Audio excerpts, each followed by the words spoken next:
Magandang araw mga kaibigan.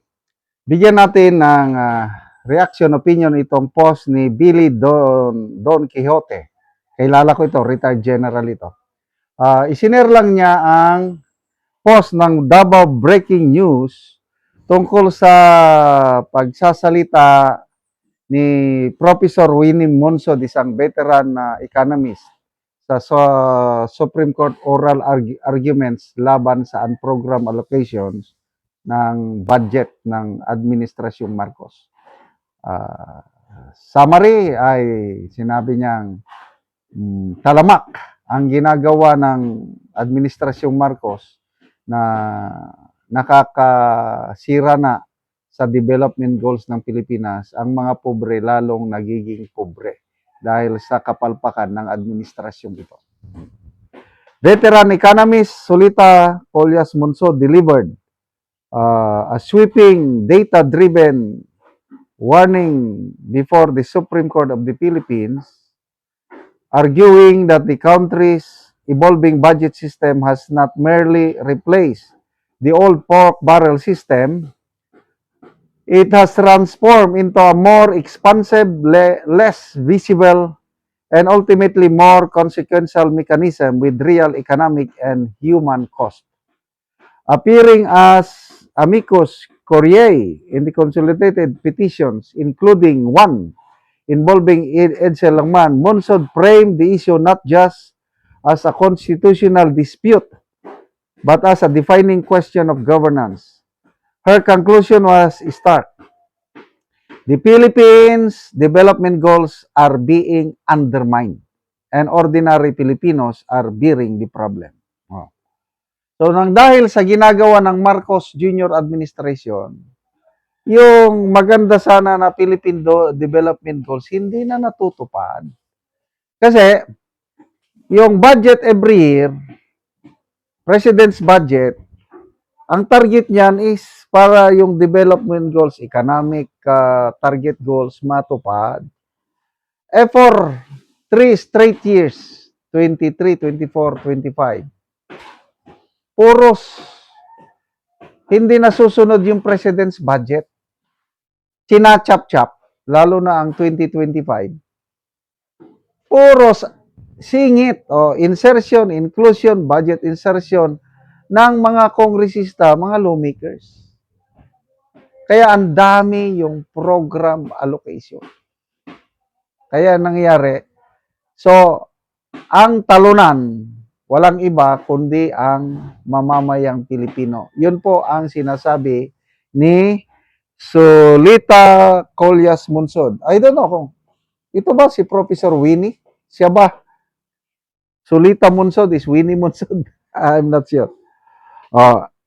At the heart of her argument is widening gap between planning and practice. The Philippine Development Plan 2023 to 2028 she noted is designed as a comprehensive roadmap for inclusive growth, poverty reduction, and human development. In theory, the National Expenditure Program, the President's proposed budget, should be firmly anchored on this plan and guided by the macroeconomic assumptions from the Development Budget Coordination Committee. In practice, however, Monsod argued that the integrity of this linkage is eroding. Budget allocations and execution increasingly diverge from the development priorities, weakening the PDP's o yung Philippine Development Plan's role as meaningful guide to national progress.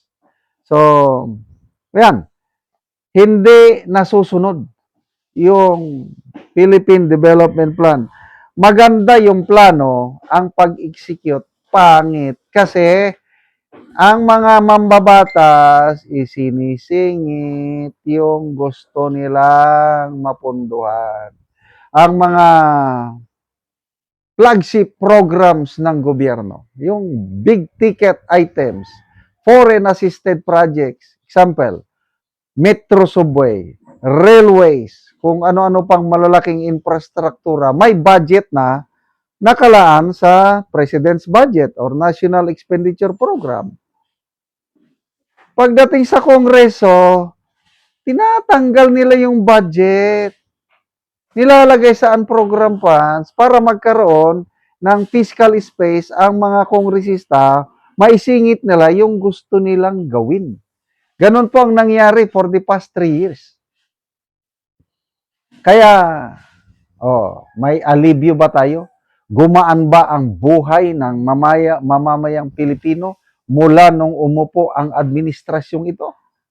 Kung ako inyong tatanungin, wala. Kasi kitang-kita ko ang paghirap dito sa lugar namin sa Mindanao, Talaandig Tribe. Kinampanya ko si Marcos Jr. sa kanila. Butuhan natin ito dahil may pag-asa tayo. After more than 3 years, wala pang tulong ng gobyerno na dumating doon mula nung umupo doon sa mga Talaandig farmers na tinutulungan natin. Noong El Nino, kailan ba El Nino? 2024. May nagsorbe doon, taga-agriculture, nilista ang mga tao. After 1 year, ayun, bibigyan sila daw ng isang sakong abono after 1 year. Kailang ang tribo mula sa lugar nila, pupunta pa sa sentro ng bayan, gagastos pa sila ng halos 500 para kunin yung abono. Kaya ang advice ko sa tribo, huwag na kayong pumunta. Dahil sayang-sayang lang gastos nyo. Ako na lang magbigay sa inyo ng abono, sabi ko. Yun lang, yung abono na isang sako. Kaya, grabe, bakit ba tayo nabudol sa administrasyong ito? Akala natin is like father, like son. Kasi yung Marcos Sr., naranasan ko gaano kagaling yung tatay. Hindi man perfecto yung Marcos Sr., may mga kapalpakan din. Kaya lang ako, na-experience ko yung mas maraming nagawa na nakita ko yung pag-asinso ng Pilipinas nung umupo yung Marcos Sr. Beneficiary ako. Akala ko ang Marcos Jr. susundin ang apak ng ama. Kaya lang hindi. Ang sinunod, ang hinigitan pa yung corruption. Kasi ang corruption ngayon, kung may corruption panahon ng Marcos Jr., sa ngayon na doble, na triple, na quadruple. Kaya ang legacy ng Marcos Jr. administration ito is the worst, the most corrupt administration in our nation's history. Kaya salamat mga kaibigan sa inyong pagsubaybay sa ating channel. Nakakatulong kayo ng malaki sa tribong Talandig ng Bukidnon dahil ang sweldo natin sa channel na ito is pantulong po sa tribo. Namimigay tayo ng libreng yero at pako para makapagpatayo sila ng mas maayos na tirahan. Panoorin nyo ang video na ito. Muna ni ang atop sa natagaan ng magyero. So, gipangbutangan lang gani og silupin. Iyan ang gapan ng galon. So, muna ni kadako sa buslot sa iyang balay. Sa iyang atop. O gipang sa pawan yun og silupin. Tungod kay kung mag-ulan, pero nagit sila. Gusto ko lang kayo makanbay.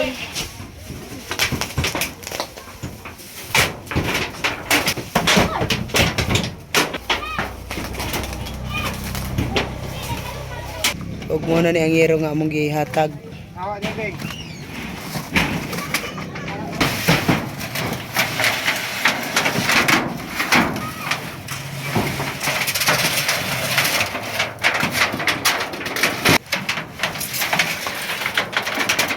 Yan.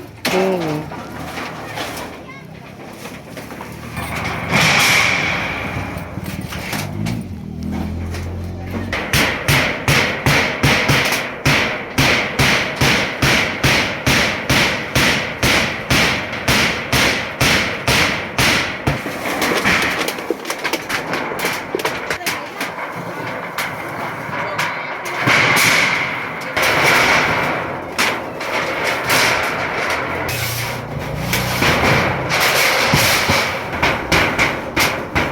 O karon humanagit sa pagatop ang yero nga among ginahatag. So maayo na gyud ang ilang atop. Salamat sa kuan Ginoo nga tagaan ni og si naay naghatag naay gihatag sa mga tawo anda mo tawang sa mo ang mga kabos. salamat usab sa kuan nga karon na ay naayo na gid ang among atok nga kuan na kuan na unta og sunog pero kuan kalo isa Ginoo wala gid minuog daw usab ug salamat usab sa tugyanan ini nga tagaan mo si unta daghan pa nga grasya nga moabot kaniya. So salamat kaayo.